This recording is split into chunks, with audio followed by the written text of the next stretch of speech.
Hey guys, what's up? It's Zyflin here, and welcome to episode 2 of my How to Get Good At series for Tom Clancy's Rainbow Six Siege. In today's episode, we are going to be learning all about breaching and the types of destructible walls and surfaces found within Siege. There are two very different types of surfaces found within the game: hard surfaces and soft surfaces. Soft surfaces are walls and floors that you can shoot through or blow up with any kind of explosive in the game, where hard surfaces are walls and hatches that the defenders have manually reinforced that require special equipment such as Thermite's gadget, Hibana's gadget, or Maverick's gadget to destroy. It is extremely important that you have at least one player playing at least one of these operators every round on attack. Hibana, Thermite, and Maverick are commonly referred to as hard breach operators, so anytime that you hear someone say, "Can we have a hard breach?" chances are they are referring to one of these three. Usually it's Thermite that they're asking for.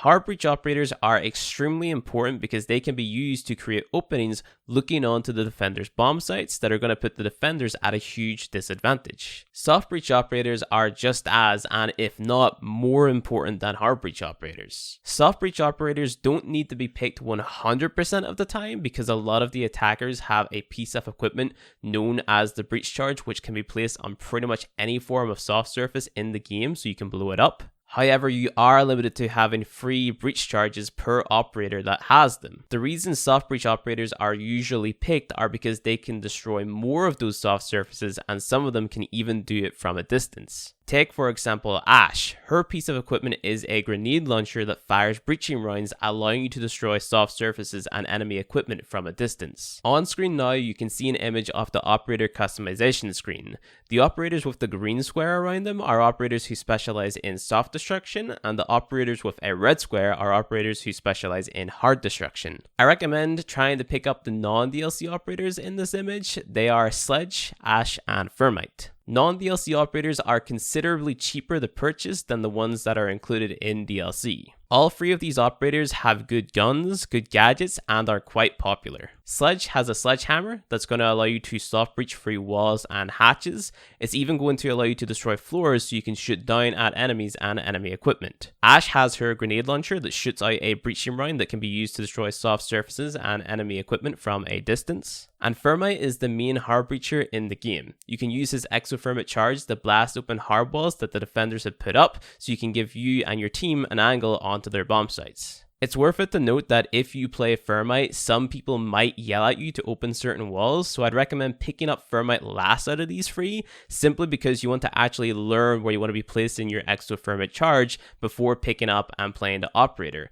Otherwise, you're screwing your team over. Speaking of screwing people over, now we're going to be talking about the operators on the defending side that counter the operators that I recommended you pick up after we talk about what kinds of destruction the defenders have at their disposal. Because the idea of being a defender is to defend your bomb site, you have limited options when it comes to destroying surfaces around the map. Under no circumstances can a defender ever destroy any kind of hard surface, but they can destroy soft surfaces by using nitro cells, impact grenades, and shotguns. Using a nitro cell to blow something up as a defender is usually seen as being wasteful. This is because nitros can be used to pick up 1 or 2 kills on enemies who have funneled themselves into a position where they're in the open. Using impact grenades and shotguns makes a lot more sense, as impacts are a lot less damaging than nitro cells. They only deal about 50 damage, which can get you a kill if you know how much health an enemy has and where they are, but you get 2 impact grenades if you have them, where if you had a nitro cell, you're only going to get 1, and nitros deal a lot more damage just in general. When it comes to using a shotgun, you do have a lot more ammo. By no means do you have unlimited ammo, but you can still destroy a decent amount of soft surfaces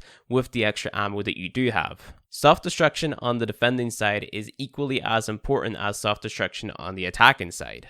The ability to open up small shoot holes, create angles, shoot up or down at people, and make openings to throw things over is so powerful as a defender because you can do it so abruptly that you can catch the attackers off guard. When it comes to countering the attacker's breaching equipment, the defenders that I recommend looking into are Bandit, Jaeger, Mute, and Cade. Bandit, Jaeger, and Mute are the 3 non-DLC operators that I recommend picking up. Jaeger is without a doubt the strongest defender in the game. He should always be picked. His gadget is a trophy system, more commonly referred to as an ADS in Siege. He gets 3 of them, and they can all destroy 2 grenades or enemy projectiles each. That is implying that the thing that the enemy throws into the site travels through the ADS line of sight. Bandit has a car battery that he can place along reinforced walls to electrify them. Mute has a jammer that can be placed along reinforced walls to jam enemy equipment. And Cade has a claw that can stick to surfaces that will electrify electrifiable equipment and hard walls within its radius. Electrified and jammed hard walls will make it so that Thermite and Hibana can't use their gadget on them. So to blow up a hard wall that's electrified or jammed by a Bandit, Cade, or a Mute charge,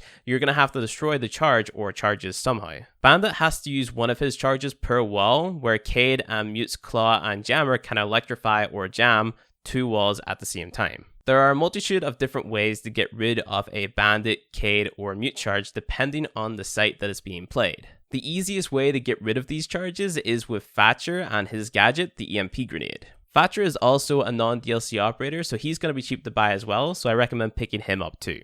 All you have to do to destroy the Bandit, Cade, and Mute charges that are behind these reinforced walls is to throw an EMP grenade at the wall. If Thatcher happens to get banned, your next best bet is to use Twitch. Twitch is another non-DLC operator who has a modified version of the attacker's drones. Her drone isn't able to jump and it looks a little bit bigger. It can be used to zap enemy equipment to destroy them. The drones do have limited charges, so you can't destroy everything that the defenders put down. That and all the defenders have to do to counter you is to shoot your drone. It might also be a little bit difficult to use Twitch's drones to destroy the Mute jammers if the Mute has placed them correctly. Mute jammers have the added benefit of disabling your drones, so if your drone gets disabled while you're playing Twitch, you're pretty much screwed. On top of that, if Cade has placed his charges correctly, it might be difficult for your drone's taser to even reach where he's got the charge placed. That leaves you with the last option that you have to counter these charges, which are to shoot them. When the charges are being used to electrify or jam a wall or a set of walls, you can shoot them from above or below if there is a floor above or below by bringing a soft breach operator. Things get complicated though when Thatcher is banned and you want to destroy a Cade charge that is electrifying a hatch, for example. In that scenario, the only real thing you can do is to get near the hatch somehow and shoot the Cade charge, but this most likely isn't going to happen if the enemy team have at least 1 brain cell each. Now you could start to use operators like Ash, Sophia, any operators with grenades, etc. to try and destroy the Bandit, Mute, and Cade charges from crazy angles, but that's where Jaeger comes into play. Jaeger counters pretty much any thrown grenade or shot out projectile, which is what makes him a must pick.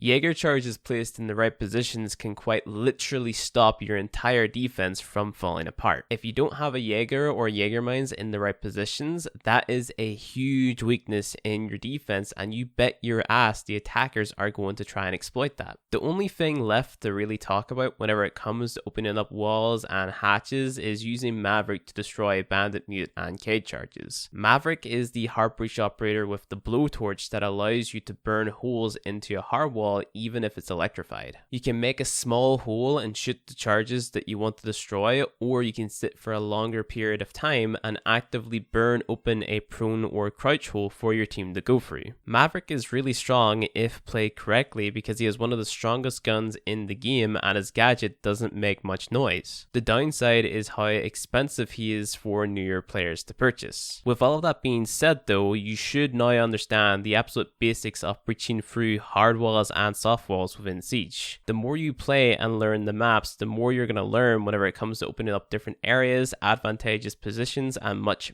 more. So in the next episode, we're going to be talking about learning the maps, movement, and winning gunfights. It's going to be a very important episode, so make sure you stay tuned for that one. But anyway guys, thank you for watching this video. If you enjoyed it, don't forget to hit that like button below. If you want to see more Siege content from me, hit subscribe with the bell icon so you never miss an upload. Thank you all for watching, and I'll see you guys in the next one.